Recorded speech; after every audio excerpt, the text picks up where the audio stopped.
সামনে মাথা নিচু করো, কোমরে হাত দিয়ে মাথা সোজা করো, মাথা পিছনে নিয়ে যাও, আবার মাথা সোজা করো, আবার মাথা নিচু করো, আবার মাথা সোজা করো, মাথা পিছনে নিয়ে যাও, মাথা সোজা করো। এইবার ডান দিকে মাথা বাঁকাও, ঘাড় থেকে মাথা ডান দিকে, ডান দিক, ডান দিক, এদিকে ডান দিক। হ্যাঁ, এই তরুণ স্যার করছেন, দেখতে সুবিধা হবে। সোজা করো মাথা, বাম দিকে বাঁকাও, সোজা করো মাথা, আবার ডান দিকে বাঁকাও, সোজা করো মাথা, বাম দিকে বাঁকাও, সোজা করো মাথা। এবার ডান দিকে ঘুরাও, মাথাটা ডান দিকে ঘুরাও, ঘোরাতে হবে, মুখ শুদ্ধ, মুখ ঘোরাতে হবে। ডান দিকে, ডান দিকে ঘুরাও, সোজা করো, এই সোজা সামনে, বাম দিকে ঘুরাও, সোজা করো, ডান দিকে ঘুরাও, সোজা করো, বাম দিকে ঘুরাও, সোজা করো। এইবার মোচড় দিতে হবে, ডান থেকে বামে এক পাক ঘুরাও, আবার বাম থেকে ডানে আর এক পাক ঘুরাও, ডান থেকে বামে আর একবার, বাম থেকে ডানে আর একবার। 1 2 3। এইবার কাঁধের জয়েন্ট যাতে ভালো থাকে সেই জন্য এই অবস্থাতে হাত দুটো ভাঁজ অবস্থাতে ঘোরাও, ডান থেকে বামে, বাম থেকে ডানে, মানে সোজা পথে আবার উল্টো পথে, ঘড়ির কাঁটার দিকে, ঘড়ির কাঁটার উল্টো দিকে। এটা করলে কি হবে, আমাদের কাঁধে যে হাড়ের জয়েন্ট আছে সেই জয়েন্টটা ভালো থাকবে, আর মাংসপেশিও শিথিল হবে, মানে নরম থাকবে, শক্ত থাকবে না, কিন্তু আবার মজবুত হবে।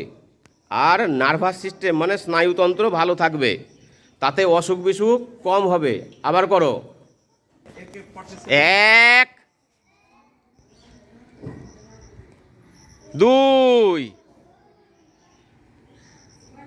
2 বললে সামনে চলে আসবে তো, 2 বললে সামনে চলে আসবে, হাত সামনে, হাত আসবে 2 বললে। 1 পিছনে যাবে, 2 1 2 1 2 সোজা, 3 বাম দিক দিয়ে, 4 সোজা, আবার 1 2 সোজা, 3 বাম দিক দিয়ে, 4 সোজা। খুব ভালো হচ্ছে।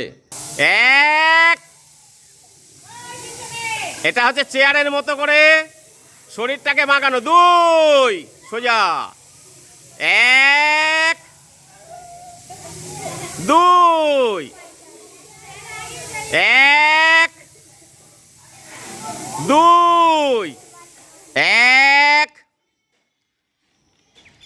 2 1 2। এবার তালুটাকে উল্টো দিকে ঘুরিয়ে দাও, 1 সামনে আবার নিয়ে আসো, 2 উপরে নিয়ে যাও, 1 2। এটাতে কি হবে, হাতের পুরো মাংসপেশি, আঙুল আর স্নায়ু বা নার্ভ এরা মজবুত হবে, নমনীয় হবে, আর স্নায়ুগুলো ভালো থাকবে। 1 2। এটার নাম হচ্ছে পদহস্তাসন। এটার নাম হলো, এই আসনের নাম পদহস্তাসন। পদ মানে পা, হস্ত মানে হাত। আরেকবার, 1 2। বাস, আরাম। 1 দুই, এক, দুই। এইটা আসনের নাম কি? অর্ধ চক্রাসন। আরেকবার করে দেখাও। এক,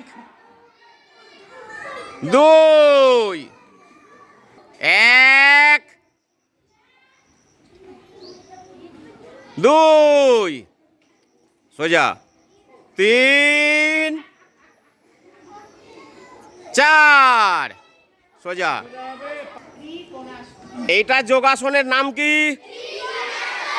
ত্রিকোণাসন। এখন কোন আসন করছো? ভদ্রাসন। ভদ্রাসনে কি করছো? দুটো পায়ের তালু পরস্পরের সঙ্গে জোড়া লাগবে, আর দুটো হাত মুঠো করে দুটো পায়ের পাতাকে ধরে রাখবে, আর শরীরটাকে টান টান করে রাখবে। এখন কোন আসন করছো? বজ্রাসন। এখন কোন আসন করছো? বজ্রাসন কখন করে? বজ্রাসন করলে কি হয়? হজম শক্তি বাড়ে। বজ্রাসন করলে কি উপকার হয়? আর গ্যাস অম্বল দূর হবে। এখন কোন আসন করছো? অর্ধ উষ্ট্রাসন। এখন কোন আসন করছো? অর্ধ উষ্ট্রাসন। আবার সোজা হয়ে যাও, আরেকবার করো অর্ধ উষ্ট্রাসন। পা শুধু পিছনের দিকে লেগে থাকবে, হাঁটু থেকে মাথা অবধি সোজা হয়ে কোমরে হাত দিয়ে কোমর থেকে মাথা অবধি যতটুকু পারবো বাঁকাবো। হয়েছে? আরাম। এখন কোন আসন করছো? উষ্ট্রাসন। উষ্ট্রাসনে কি করছো? হাত দুটো পিছনে পায়ে চলে যাচ্ছে, আর হাঁটু থেকে মাথা অবধি প্রথমে সোজা ছিল, তারপরে যতটুকু পারছি আমি পিছন দিকে বাঁকাচ্ছি কোমর থেকে মাথা অবধি। এরকম আমি 1 থেকে 2 মিনিট থাকবো। যদি আমি বেশিক্ষণ থাকতে পারি 4 মিনিট 5 মিনিট থাকবো, আবার আরাম হয়ে যাব। প্রস্তুত? হাত উপরে উঠাও। আস্তে আস্তে আস্তে আস্তে সামনের দিকে ভাঁজ করে নিয়ে আসো, মাথা নিচু করো আস্তে আস্তে। এর নাম হলো শশকাসন। এটার নাম কি? শশকাসন। আবার সোজা হয়ে যাও, হঠাৎ করে না, আস্তে আস্তে উঠবে। আবার আরেকবার আস্তে আস্তে সামনের দিকে মাথা নিয়ে আসো, হাত দুটো নিয়ে আসো, আবার সোজা হয়ে যাও, পিছন দিকে নিয়ে যাও আস্তে আস্তে।